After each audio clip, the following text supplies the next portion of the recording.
think you just, as a performer, you just do what moves you and do what feels right. And if people like have something to say about what you do, I mean, you have no control over.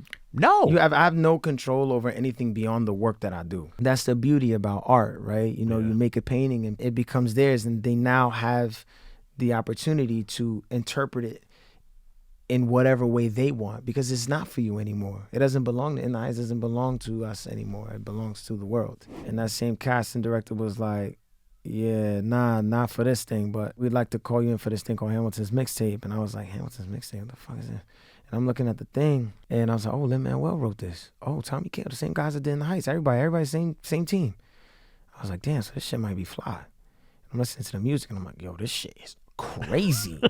It was. Lin is a huge part of why I'm able to do the TV and the movies and the music and the this and the that. Like, you know, he gave me this opportunity, especially with Hamilton. And then In the Heights, he created a role for me, or roles, or gave me opportunities that weren't necessarily there before he started making things, you know, for people like, you know, especially Latinos. So yeah, Lin means a lot to me as a reference to my career, plus, you know, as a friend. You know, he's been there for me. And I remember Lin saying this to me too one time. He said, Lin was like, bro, I cracked a joke one time, and I was a little insecure about what I said, or how I said it rather.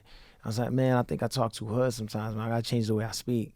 And Lin goes, you don't need to change the way you speak, Papa. You just need to make sure people understand you. But I'm not gonna change who I am so that I can convince you or prove to you that I'm elite at my job. I had to tell myself that, like, yo, bro, you ain't gotta switch nothing up. Just be the best at your job. Be that dude. Be that person that when you walk in the room, they like, yo, this motherfucker, we can't deny his ass.